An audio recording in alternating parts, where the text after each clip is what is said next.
April 7th, 2026, began like any other morning in Tronglaobi village, quiet, routine, and full of promise.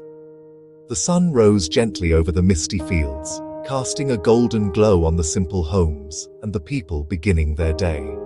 Life in this remote corner of Manipur moved at its own peaceful pace, with families preparing for another day of work, school, and hope. Inside a modest home, Oinam Benita cared for her two children, 5-year-old Tomthin, full of energy and curiosity, and infant Lesana, whose laughter filled the small rooms. Their morning was like any other, marked by simple joys and the warmth of family. Their father, a soldier stationed far away, was never far from their thoughts. His photograph stood on a shelf, a silent reminder of his love and sacrifice, and the hope that he would soon return home. Suddenly, a deafening explosion shattered the calm, ripping through their home and lives in an instant. The peaceful morning was replaced by chaos, as the blast tore apart walls and dreams alike. Neighbors rushed to a scene of devastation. The house in ruins, the air thick with dust and grief. Cries for help echoed as villagers and rescue workers scrambled to save whoever they could, their faces etched with shock and disbelief. The blast claimed the lives of Tomthin and Lesana, leaving Benita severely injured and alone amidst the rubble. The children's beds, now empty, stood as silent witnesses to the tragedy that had unfolded. News of the tragedy swept through the community, igniting shock and heartbreak. Friends and neighbors gathered, offering comfort and support, their shared sorrow binding them together in mourning. This was not just an attack on a family, but on innocence itself, a brutal reminder of how conflict spares no one. The broken toys and scattered belongings spoke of lives interrupted, of futures stolen in a single, senseless moment. The morning's promise was replaced by a nightmare that would haunt Manipur for years to come, a scar on the land and in the hearts of all who called it home. The bombing in Tronglaobi, a Meitei majority village, struck at the heart of Manipur's ethnic fault lines. Investigators determined the bomb was planted deliberately, a calculated act meant to terrorize. Tomthin, on the verge of starting school, and baby Lesana, barely 5 months old, were the very definition of innocence. Their mother, Benita, a nurse on maternity leave, survived but lost everything. Their father, serving with the border security force in Bihar, was left to mourn from afar. The community's grief quickly turned to outrage. If children weren't safe at home, nowhere was safe. The deaths of Tomthin and Lesana became a symbol of a generation lost to violence. Their story echoed across Manipur, a painful testament to the conflict's human cost. Grief erupted into protest as crowds filled the streets of Imphal Valley, their faces etched with sorrow and disbelief. The air was thick with mourning, but also with a sense of unity, as people from all walks of life gathered together, bound by a shared loss. They marched shoulder to shoulder, demanding justice for the slain children, their voices rising above the silence that had followed the tragedy. The city pulsed with a collective determination, as banners and placards became symbols of hope and defiance. Sorrow quickly turned to anger. Peaceful demonstrations gave way to chaos as frustration boiled over. The crowd's grief transformed into a powerful force, and the mood shifted from mourning to outrage. A furious mob stormed a nearby CRPF camp, blaming security forces for failing to prevent the attack. The sense of betrayal ran deep, fueling the crowd's fury as they surged forward, desperate for answers and accountability. The camp was ransacked, vehicles torched, and barracks set ablaze, a symbol of broken trust and shattered security. Flames lit up the night, casting long shadows over a community already reeling from loss. Security forces responded with gunfire, killing at least 2 protesters and injuring others. The sound of bullets echoed through the streets, turning a day of mourning into one of terror and bloodshed. The violence spread rapidly. Oil tankers and trucks were set on fire, sending plumes of black smoke into the sky. Panic gripped the region as the unrest spiraled out of control and the sense of safety vanished. The day's death toll rose, compounding the original tragedy. News of more casualties spread quickly, deepening the community's anguish and fueling further unrest. The streets, once peaceful, now echoed with sirens and gunshots. Night brought no comfort, only fear, as families huddled indoors, uncertain of what the next hour would bring. The fragile peace of recent months was shattered, replaced by fear and chaos. The city's heartbeat was now a frantic drum of anxiety, as neighbors looked out for one another in the darkness. The bombing had ignited a firestorm, pushing Manipur deeper into crisis. What began as a spark of grief had now become a raging inferno, threatening to consume everything in its path. In response, the Manipur government imposed a sweeping curfew across 5 districts, locking down the heart of the state. Streets emptied, daily life halted, and security forces patrolled deserted towns.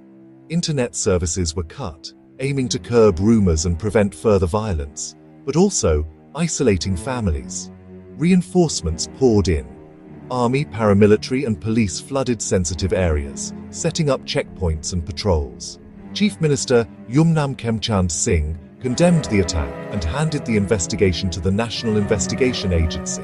The move signaled the gravity of the situation, a local tragedy now treated as a national security threat. Yet for ordinary people, the heavy security and blackout brought little comfort, only more fear and uncertainty. Manipur waited, anxious and confined for what would come next. As of April 8th, no group had claimed responsibility for the bombing, fueling suspicion and deepening divides. Meitei leaders blamed Kuki militants, citing a pattern of violence, while Kuki Zo organizations denied involvement and condemned the attack. Arrests of United Kuki National Army cadres in Churachandpur only muddied the waters, with denials and accusations flying.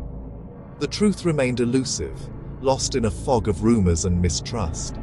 Some speculated about a third party seeking to provoke further conflict.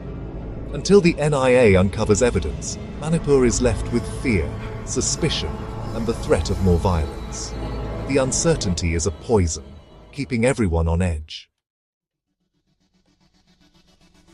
The bombing was not an isolated act, but part of a brutal conflict that has scarred Manipur since May 2023. This violence is only the latest chapter in a long and painful history, where communities have repeatedly found themselves caught in the crossfire of unrest and uncertainty. Over 260 people have lost their lives, and more than 60,000 have been forced to abandon their homes, seeking shelter in overcrowded relief camps as their villages burned behind them.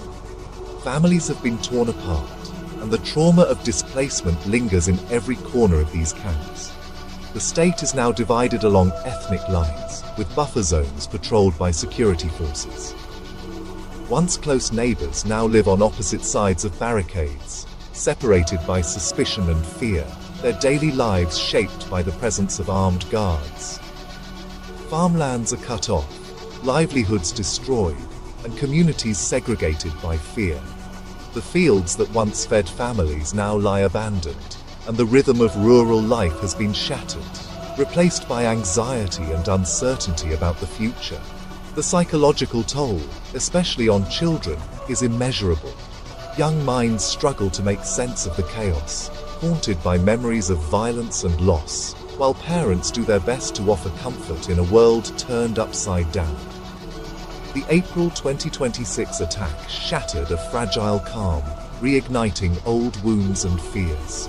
Just as hope for peace began to flicker, the violence returned, leaving communities reeling and trust in short supply. For many, it confirmed that peace was only an illusion.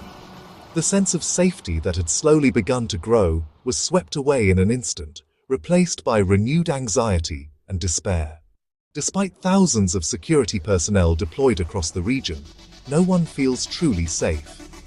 Night after night, villagers lie awake, listening for distant gunfire, uncertain if the next attack will come for them. The conflict's wounds remain open, bleeding fresh grief onto the land. Every loss is a reminder of what has been taken, and every day brings new challenges for those left behind. Manipur's nightmare continues, with no end in sight. The people wait, hoping for a day when peace will be more than just a distant dream, and the legacy of conflict will finally give way to healing. The seeds of this conflict run deep, rooted in land, identity, and power. The meiteis, dominant in the valley, are barred from owning land in the hills, fueling resentment.